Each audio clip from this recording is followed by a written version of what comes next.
Have you ever walked into a room knowing you belong there, only to be told, politely or not, that you didn't?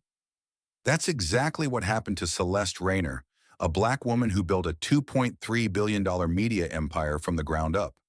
But on this particular morning, at one of America's busiest airports, she wasn't seen as a powerful CEO. She wasn't even seen as a paying customer.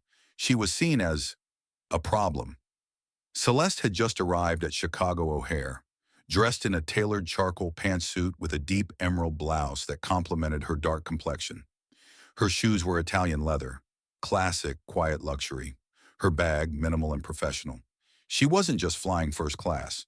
She was heading to Los Angeles to secure a $750 million investment and deliver a keynote at the Global Entertainment Summit, a speech that could change the future of media for underrepresented voices. But none of that mattered to the receptionist standing behind the SkyLuxe Airlines VIP lounge counter. "Ma'am," the young white woman began, her tone clipped and dismissive, "this lounge is for premium passengers only. The main terminal seating is back that way." Celeste had heard that tone before, that tight, polite smile, that disinterest in even glancing at her boarding pass. She held it out anyway. "I'm flying first class. Seat 2A," the receptionist, her name tag read Jennifer, snatched the phone with visible skepticism. She didn't say anything, just narrowed her eyes at the screen as if Celeste had handed her something fake, something forged. "I'll need to verify this," Jennifer said coldly. And with that, Celeste was asked to step aside. Commentary. I've watched this scene unfold in real life too many times. At banks, luxury stores, conferences. And let's be clear, it's not about policy. It's about perception. This wasn't security. It was social profiling. Quiet, coded, systemic. And Celeste, she was about to turn this quiet cruelty into a corporate reckoning. Minutes passed, then 20, then 40. Celeste sat in a chair near the corner of the lounge desk, watching as white first-class passengers breezed past with nothing more than a scan and a smile. No credit card, no ID, no third degree. She overheard murmurs from the desk, probably her first time flying up front. Living beyond her means. She'll learn her place. Every sentence was a slap. Jennifer returned with Robert Chen, the lounge manager, a thin man with a forced smile. "Ma'am," he said, loud enough for other passengers to hear, "there's an irregularity with your ticket. We need your company authorization, corporate card, and ID." Celeste handed it all over, calmly, efficiently. But inside, something was boiling. She'd built empires with less paper than she was being asked to produce, just to sit on a leather couch and sip orange juice. What neither Robert nor Jennifer knew was that the woman they were humiliating wasn't just a CEO, she was their largest shareholder. Through her investment firm, Nova Equity Holdings, Celeste Rayner owned 31% of SkyLuxe Airlines, more than even the Ashford family, who'd founded the airline 3 generations ago. She had come today as a mystery guest, an undercover evaluation of service before she signed off on a $4.2 billion global travel contract. What they thought was a random woman was their biggest stakeholder, and what they were doing wasn't just prejudice, it was professional suicide. After nearly an hour, Celeste had had enough. "I want to speak to your general manager," she said. "I am the manager on duty," Robert replied. "Then I want your supervisor." "If you continue to be disruptive," he snapped, "I'll have to call security." That's when Gregory Ashford walked in, the CEO of SkyLuxe himself. Celeste recognized him from industry events. Sleek suit, silver hair, smug entitlement. He didn't even address her. "Is there a problem here?" he asked. Robert, not Celeste. "She claims she has access," Robert explained, "but we're having trouble verifying it." Gregory glanced at Celeste, then said, "Ma'am, first-class tickets are quite expensive. Are you sure you didn't make a mistake with your booking?" Commentary, and there it was. The mask off. No more polite smiles. Just that quiet venom that black women everywhere know too well. The implication, people like you don't belong here. "I'm certain of my booking," Celeste replied, voice tight but composed. "What I'm not certain of is why I'm being treated differently than everyone else." "You need to lower your voice," Gregory said. "This is a premium environment." Celeste's voice dropped low, but sharp enough to cut glass. I will not be silenced when I'm being discriminated against. That's when Gregory made the worst decision of his career. He called airport security. Two uniformed officers arrived swiftly. One of them, tall, buzz-cut, grabbed her arm. "You need to come with us, ma'am." "Take your hands off me," Celeste snapped. As she bent to retrieve her scattered belongings, her phone buzzed with a distinct ringtone. It was Monica Alvarez, her chief of strategy. Celeste looked up through the glass wall of the lounge, directly at Gregory. Then she answered, "Monica, execute Protocol 7. And just like that, the game changed. What happens when the person you tried to humiliate turns out to control your future? As Celeste Rayner stood tall in Terminal 3 of Chicago O'Hare, security guards hovering uncertainly at her side, her voice remained calm, precise. "Monica, what's the current status of SkyLuxe's board activity?" she asked into her phone, her words slicing through the air like a courtroom cross-examination. On the other end, Monica's voice was urgent, focused. "We've notified legal. We're drafting the recommendation to remove SkyLuxe from the $4.2 billion travel contract. Delta and Northgate are now the frontrunners." Celeste nodded, her eyes locked on Gregory Ashford through the glass. His smug expression was beginning to melt into confusion. "Good," Celeste said. "Now initiate the shareholder emergency. I want an emergency board meeting on the books within the hour. Use the anti-discrimination clause in our shareholder agreement." Monica hesitated for only a beat. "You're serious?" "I'm done being patient. I've always said, power is quiet until it isn't." And in this moment, Celeste wasn't yelling. She wasn't pleading. She was activating a system that had been built brick by brick through 15 years of tireless work. This wasn't revenge. This was reckoning. The security officers, now realizing that the woman they had just tried to escort out may actually outrank everyone in the terminal, began to shift uncomfortably. The taller one, Officer Daniels, cleared his throat. "Ma'am, Miss Rayner, is everything okay?" Celeste didn't even look at him. "You can stand down, but stay close. The real storm is coming." Just then, the departure boards flickered. The CNN monitors throughout the terminal paused, then blared with a new banner. "Breaking. SkyLuxe shares plunge amid massive sell-off by major stakeholder. Gasps erupted from waiting passengers. Phones buzzed to life. Airport staff whispered frantically. Travelers scrolled through apps and watched their investments crumble in real time. Inside the VIP lounge, Gregory's phone started ringing. Then again, and again, and again. He picked it up with shaking hands. "What do you mean, sell-off? From who?" he snapped, his face blanched. "You're kidding me. She owns how much?" Across the terminal, a new presence arrived. A group of sharply dressed professionals marched toward the lounge. 3 lawyers in navy suits, a public relations director with a thick leather binder, and at their front, Sophia Chen, Celeste's executive assistant, who walked like a general returning to her battlefield. Sophia approached Celeste and handed her a slim document. "The packet's ready, verified complaints, signed witness statements, violations going back 3 years, and..." She glanced over her shoulder toward the stunned lounge staff.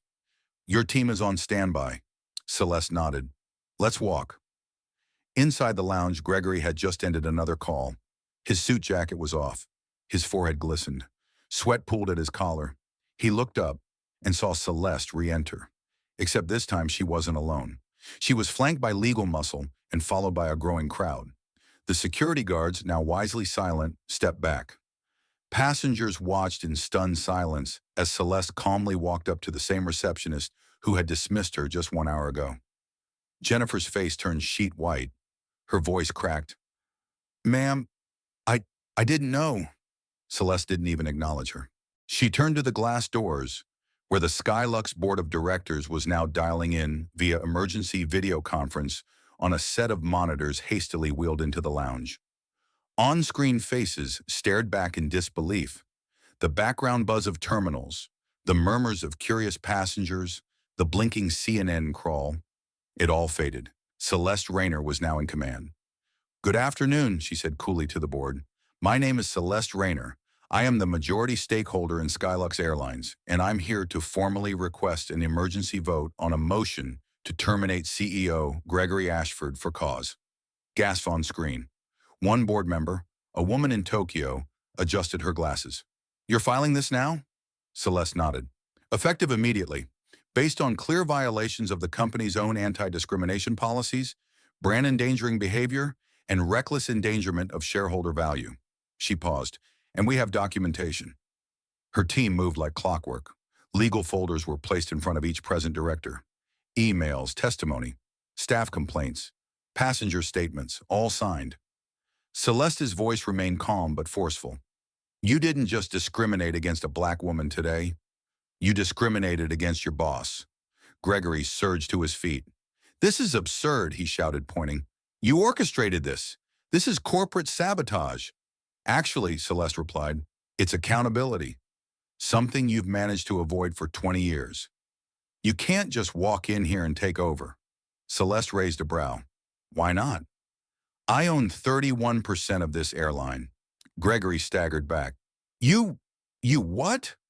And the next largest shareholder only owns 12%, she continued. Your family, Gregory, has officially been outvoted. One of the on-screen board members leaned in. Do we need to hear further argument? No, said another. Let's vote. The motion passed, 10-0, unanimous. Gregory slumped into his chair, hands trembling. And just like that, he was no longer CEO. But the day wasn't done. Celeste stepped forward. Effective immediately, I'm requesting a full internal audit of all SkyLuxe policies, procedures, and hiring practices. I want a new DEI task force reporting directly to me. The board nodded. And one more thing, Celeste added.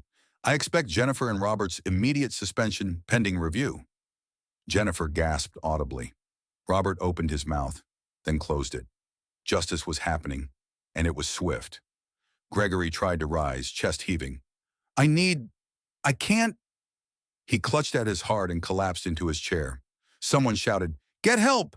Despite everything, Celeste knelt beside him. Call 911, she told one of the lawyers. Now! She loosened Gregory's tie, helped him lay back. The room went silent again, this time in awe. She could have walked away. She had every reason to. But that's not who Celeste Rayner was. She wouldn't let even her enemies suffer while she stood by. Paramedics arrived. Gregory was having a panic attack, not a heart attack, but it was enough to shake him. As they wheeled him out, he glanced at Celeste. And for the first time, his eyes didn't show smugness. They showed gratitude. The silence in the SkyLuxe VIP lounge was different now. Not heavy with condescension, but filled with stunned respect. Every eye followed Celeste Rayner as she calmly wiped her hands after helping the paramedics. Her face unreadable, her voice still steady. Gregory Ashford had just been wheeled out on a stretcher, not from violence, not from shame, but from the weight of finally understanding what he had done. And Celeste? She didn't gloat. She didn't smile.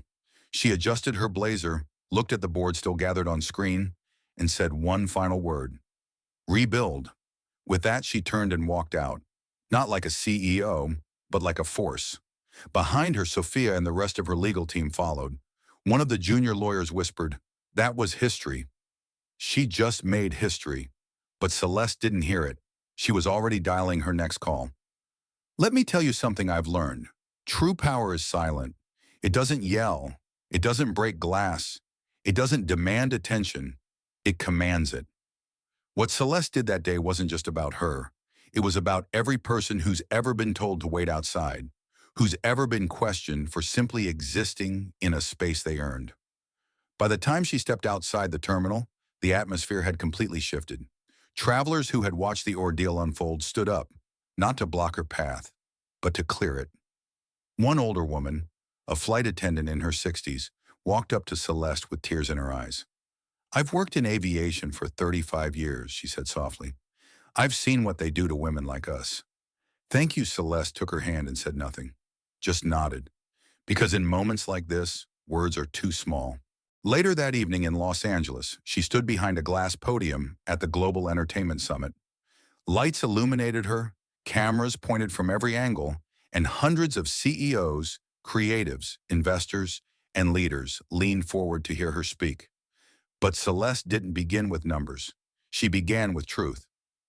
This morning, she said, I was told to wait outside a room I paid to enter. Not because of policy, but because of assumption. And I want to thank SkyLuxe Airlines for reminding me of one very important lesson. Power means nothing if you only use it for yourself. The room went still. I could have sold my shares and walked away. I could have made a call and ended careers. But I chose to build something better. And that's what we're doing here today. Then she announced the deal. Meridian Media had officially secured $750 million in new investment. The first major streaming platform focused on creators and audiences from underrepresented communities was now fully funded. And SkyLuxe Airlines? They were about to change too. Under Celeste's direct oversight, a total overhaul was announced. Jennifer and Robert were both terminated with cause. But that wasn't all. Every staff member in SkyLuxe's corporate team was now required to complete bias and inclusion training, not once but quarterly. For the first time in company history, the airline appointed a new CEO. Aaliyah Benton, a black woman who had worked her way from baggage handler to regional operations director. Their new motto, excellence recognized. But the true ending came 2 weeks later. Celeste received a handwritten letter at her office. No email, no typed memo. Just pen and paper. It was from Gregory Ashford. It read, Ms. Rayner, they say a man doesn't know himself until he's been humbled.